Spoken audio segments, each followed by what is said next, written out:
چلیے شروع کرتے ہیں. بسم اللہ والصلاة والسلام علی رسول اللہ. آج سے ہمارا درس باقاعدہ شروع ہو رہا ہے.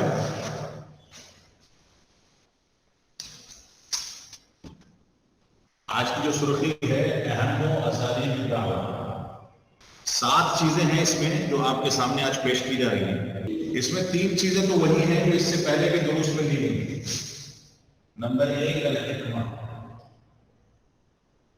نمبر 2 الموعظہ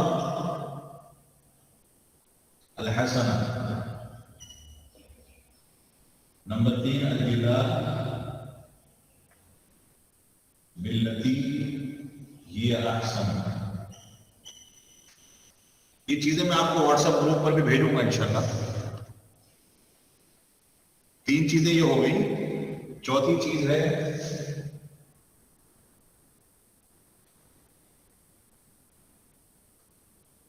القصص الحق، حقیقی قصے. اس کے بعد ہے ضرب الامثال،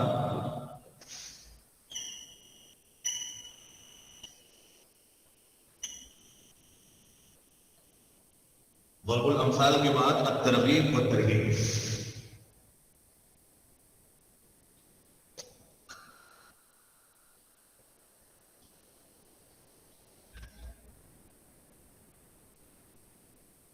اور آخری چیز ہے القدوہ.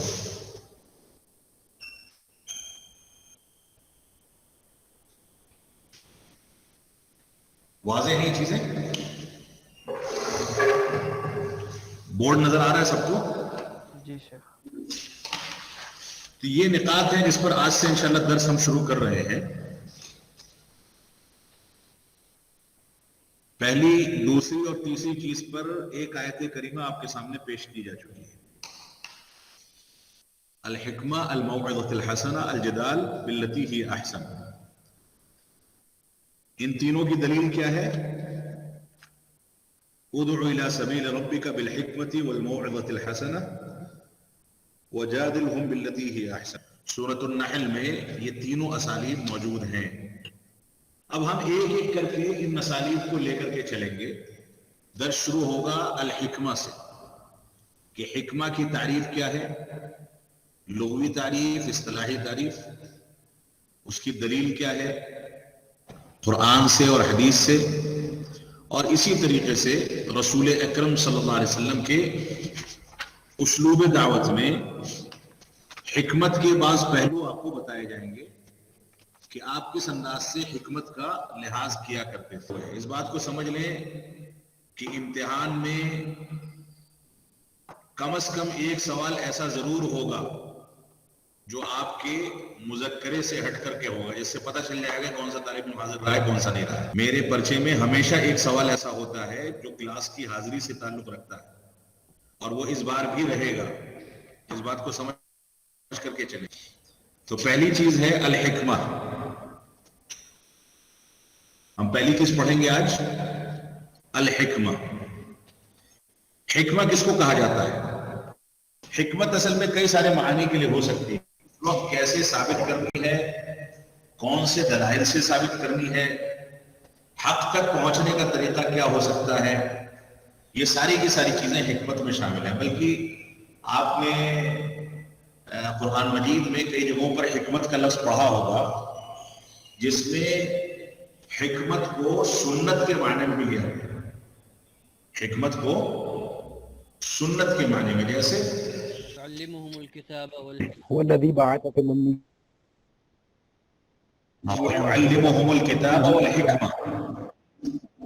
اس طرح کے اسلوب بہت سی جگہوں پر استعمال کیے ہیں اللہ رب العالمین نے. جیسے مثال کے طور پر یہ ایک آیت ہے وَيُعَلِّمُهُمُ الْكِتَابَ وَالْحِكْمَةَ. اللہ رب العالمین نے ان کو کتاب اور حکمت کا، حکمت سے مراد کیا ہے؟ مفسرین کے ایک قول کے مطابق کتاب سے مراد قرآن مجید، بلکہ یہ تو متفقہ طور سے قرآن مجید ہی مراد ہے. لیکن حکمت سے علماء کرام کے ایک قول کے مطابق کیا مراد ہے؟ حدیث مراد ہے. اکرم صلی اللہ علیہ وسلم کی سنت اور آپ کی احادیث مبارکہ. تو اس میں بنیادی طور سے دیکھیں حضرت عمر بن خطاب رضی اللہ عنہ کا ایک قول ہے کہ ایک دور ایسا آئے گا کہ لوگ تم سے جدال کریں گے اللہ کی کتاب کے ذریعے، یجادلونکم بالقرآن، اس طرح کے الفاظ ہیں اس میں کہ لوگ قرآن کے ذریعے آپ سے جدال کریں گے، یعنی بحث و مباحثہ اور مناظرہ کریں گے۔ تو انہوں نے فرمایا کہ ایسی صورت میں ان سے تم سنت کے ذریعے دلائل پیش کر کے ان پر غلبہ حاصل کرنے کی کوشش کرو، کیونکہ سنت، اہل سنت جو ہیں یعنی حدیثوں کو جاننے والے، یہ قرآن کو زیادہ بہتر طریقے سے جانتے ہیں۔ تو بنیادی طور سے اگر دیکھا جائے دین اسلام میں یا ہمارے منہج میں، تو بنیادی طور سے حکمت جو ہے وہ ساری کی ساری چیزوں پر غالب ہے، یا دوسرے الفاظ میں کہیں سنت ساری کی ساری چیزوں پر غالب ہے۔ قرآن مجید کی دلیل دے کر کے کسی چیز پر استدلال کر پانا آسان کام ہے، لیکن قرآن مجید کی کسی آیت پر اس کی شرح و تفسیر کے لیے حدیث کو فٹ کرنا اور اس کو بیان کرنا اور سلف صالحین کے قول کے مطابق اس کو سمجھنا، یہ ایک تفصیلی علمی مسئلہ ہے۔ جب تک انسان سنت سے واقف نہیں ہے، جب تک وہ عالم کسی بھی صورت میں نہیں ہو سکتا۔ ہو سکتا ہے کوئی بہت بڑا مفسر ہو لیکن تفسیر کو سنت کے مطابق نہیں کرتا ہے تو وہ عالم نہیں ہو سکتا۔ تو حکمت جو ہے یہ بہت بنیادی مسئلہ ہے، بہت بنیادی چیز ہے، جس کا ایک معنی سنت کا بھی ہے، لیکن یہاں پر ہم دوسرے معنی کے لحاظ سے اس کو سمجھ رہے ہیں۔ تو حکمت لغت میں کہا جاتا ہے العلم والاتقان۔ اس کو میں مٹا دوں؟ جی حکمت پر ہم گفتگو کر رہے ہیں، اللغت، العلم والاتقان۔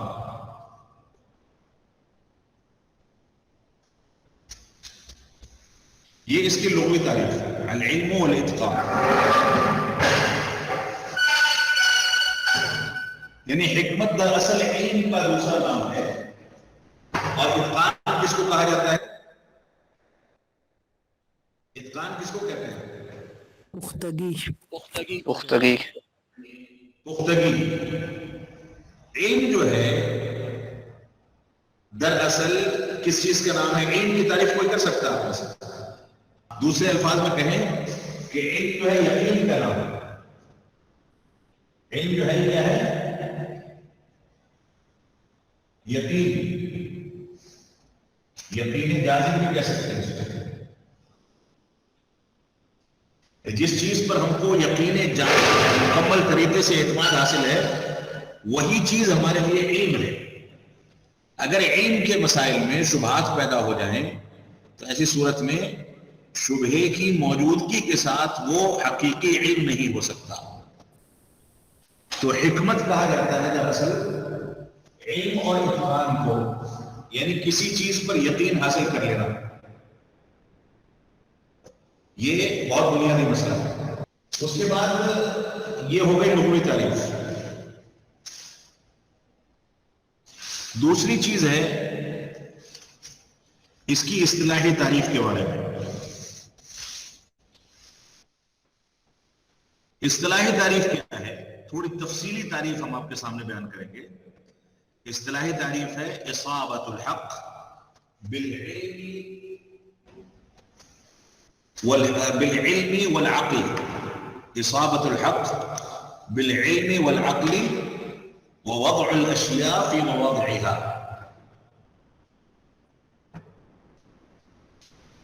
لکھ دیتا ہوں یہاں پر۔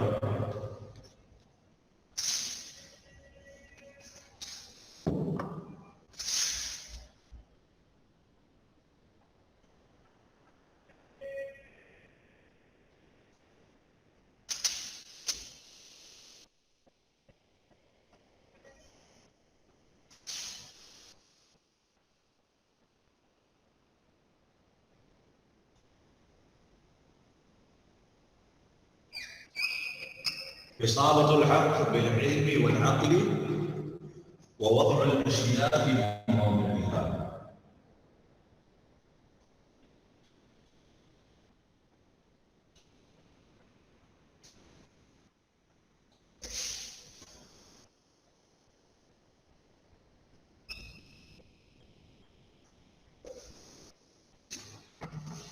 یہ ہے حکمت کی اصطلاحی تعریف، اصابت الحق بالعلم والعقل ووضع الاشیاء فی مواضعها، یعنی حق کو یہاں پر جو تعریف آپ کے سامنے کی گئی ہے حکمت کی، وہ سمجھ میں آ گئی سب کے؟ جی جی اب دلیل ہے حکمت کی دلیل، دو دلیلیں قرآن مجید سے آپ نوٹ کر سکتے ہیں. ایک ادعو الى سبیل ربک بالحکمہ والموعظۃ الحسنہ، سورۃ النحل کی آیت ہے، ٹھیک ہے. دوسری دلیل ہے یؤتی الحکمۃ من یشاء، یؤتی الحکمۃ من یشاء ومن یؤت الحکمۃ فقد اوتی خیرا کثیرا.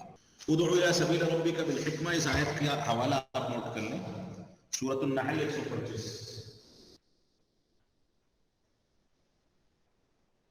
النحل 125 نمبر آیت. اس کے بعد دوسری آیت جو ہے یؤتی الحکمۃ من یشاء، یہ کہاں کی ہے؟ سورہ بقرہ کی، سورہ بقرہ میں آیت نمبر 269، آیت نمبر 269. ٹھیک ہے، دو دلیلیں تو یہ ہو گئی. ایک دلیل ہے سورۃ النحل کی آیت نمبر 125، دوسری دلیل ہے سورۃ البقرہ کی آیت نمبر 269. اس کے بعد ہم حدیث کی دلیل لیں گے. حدیث میں رسول اکرم صلی اللہ علیہ وسلم فرماتے ہیں لا حسد الا فی اثنتین، رجل آتاہ اللہ الحکمہ، رجل آتاہ اللہ الحکمہ. حکمت کی اہمیت کی وجہ سے یہ کہا گیا کہ حسد جو ہے وہ دو چیزوں میں سے صرف ایک چیز پر جائز، دو چیزوں پر صرف جائز ہے، جس میں سے ایک کیا ہے؟ حکمت. حکمت یعنی گہرا علم. تو فرمایا رجل آتاہ اللہ حکمہ فہو یقضی بها ویعلمها. اس کا حوالہ آپ لوگ نوٹ کر لیں گے گوگل پہ سرچ کر کے. تو یہ ہو گئی اصطلاحی تعریف، لغوی تعریف اور دلائل. دلائل اس کے علاوہ اور بھی مزید ہو سکتے ہیں. کسی کے پاس کوئی دلیل ہے اس وقت؟ حکمت سے مراد، حکمت سے متعلق حدیث کی کوئی دلیل؟ الحکمت ضالۃ المومن. جی، اس میں اس بات کو سمجھ لیں، میرے درس میں دلیل اگر موضوع سے متعلق ہے اور میں نے آپ کو درس میں ذکر نہیں کیا ہے اس دلیل کے بارے میں، لیکن موضوع سے متعلق ہے، تو امتحان میں جواباً آپ اس کو پیش کر سکتے ہیں. بس مفہوم کے خلاف نہیں ہونی چاہیے. اسی لیے دلیل کے لیے میں آپ کو اپنے ان دلائل کا مکلف نہیں بناتا ہوں جن کو میں نے درس میں پیش کیا. اس کے بعد اگلی چیز ہے ہمارے سامنے،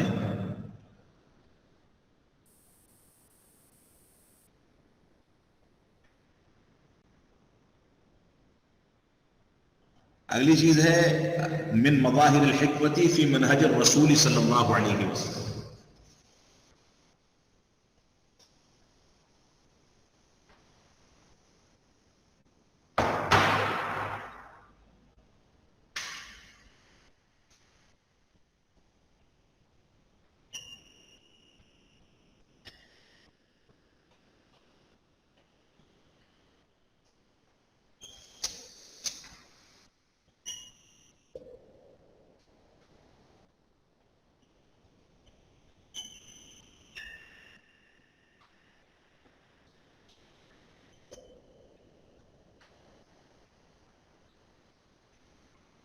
یہ سرخی ہے جس کو انشاءاللہ ہم ضرور پڑھیں گے. آج صرف خلاصہ میں اس کا آپ کے سامنے ذکر کر رہا ہوں.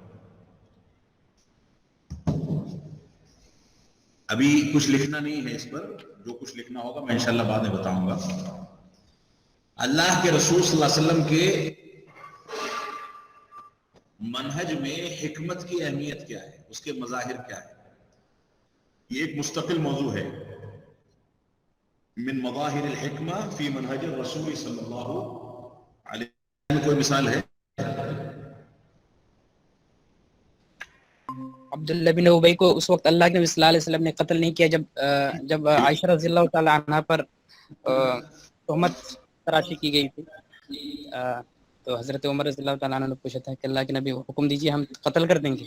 تو اللہ کے نبی صلی اللہ علیہ وسلم اس وقت حکمت کئی تقاضا تھا کہ اللہ کے نبی صلی اللہ علیہ وسلم نے اس وقت قتل نہیں کیا تھا، تاکہ مطلب جی جی بالکل ٹھیک ہے. بنا سال والا واقعہ شیخ. تعمیر نہیں کروایا. واقع افک سے اس کا تعلق ہے عبداللہ بن ابی کا. جی شیخ جی واقعی واقع افک سے اس کا تعلق ہے.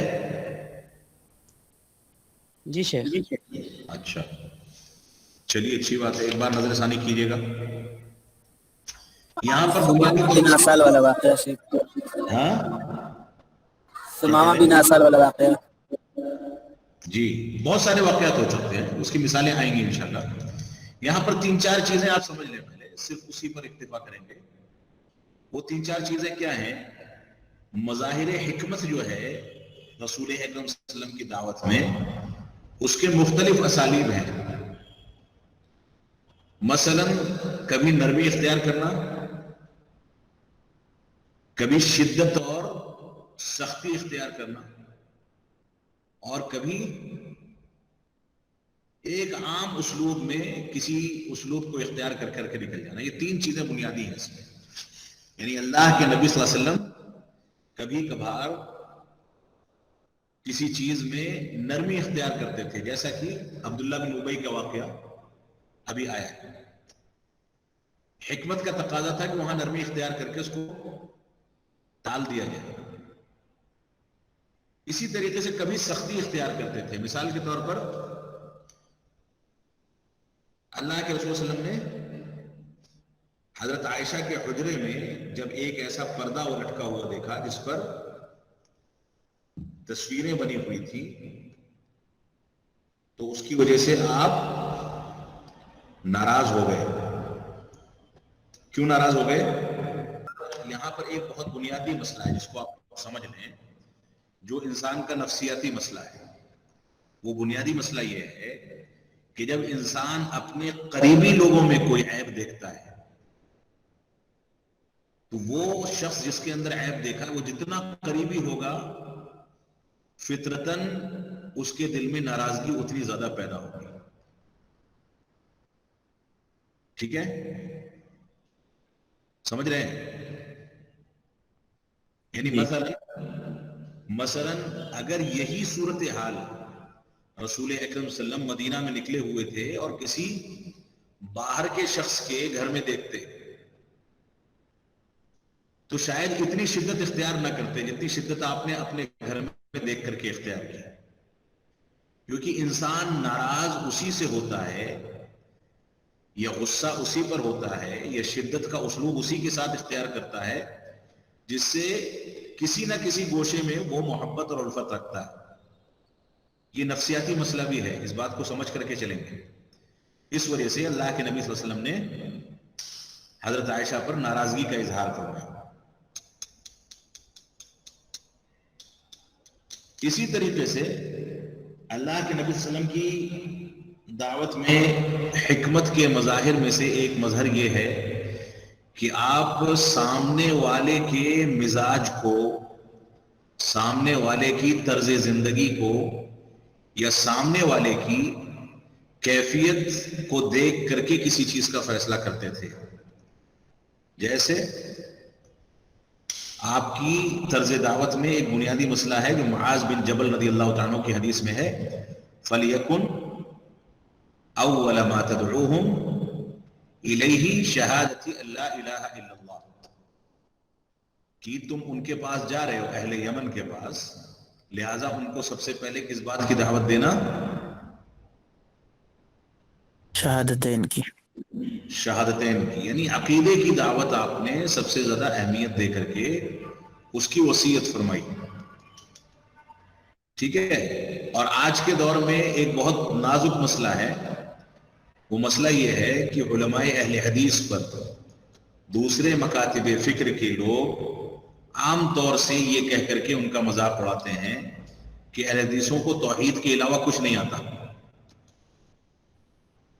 جہاں ہوتا ہے توحید کا مسئلہ، اتباع رسول کا مسئلہ، اس کے علاوہ کوئی چیز بیان نہیں کرتے ہیں، اور کوئی چیز بیان کرتے تو اس سے توحید کو اور اتباع رسول کو جوڑ دیتے ہیں. تو یہ چیز جو ہے آپ سمجھ رہے ہیں اس کو کیوں بیان کیا جاتا ہے، توحید اور اتباع رسول کو؟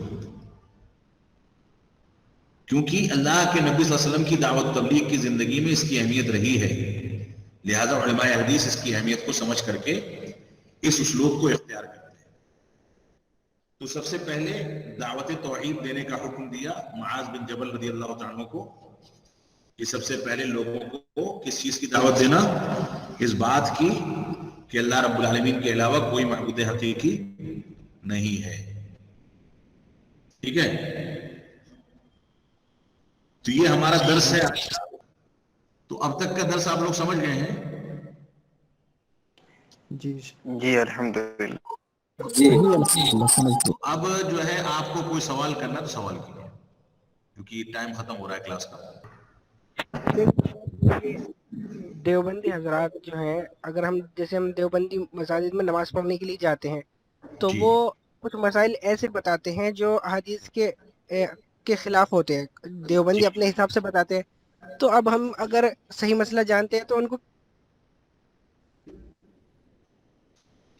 دیکھیے بہت اہم سوال ہے. دیکھیے یہاں پر اس بات کو سمجھ لیں، محمد اعظم صاحب نے سوال کیا نا، یہ جی شیخ، اس بات کو سمجھ لیں کہ دیکھیے دعوت کا کام ہم نے جتنا آسان سمجھ لیا ہے اتنا آسان نہیں ہے. ہم یہ سوچتے ہیں کہ کسی کو غلط کرتے ہوئے دیکھیں اور اس کو بتا دیں اور اس کے بعد وہ ایمان لے آئیں. ایسا نہیں ہے.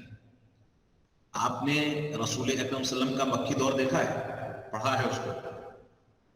جی شیخ. جی صرف دعوت کی بنیاد پر آپ کو طائف میں لہو لہان کیا گیا، ہجرت کرنے پر مجبور کیا گیا. تو دعوت کے میدان میں جب انسان کام کرتا ہے تو رد عمل میں اس کے اوپر مصائب آتے ہیں، اور مصائب کا آنا اس بات کی دلیل ہے کہ اس کی دعوت دعوت حق ہے. پہلی بات تو یہ ہے.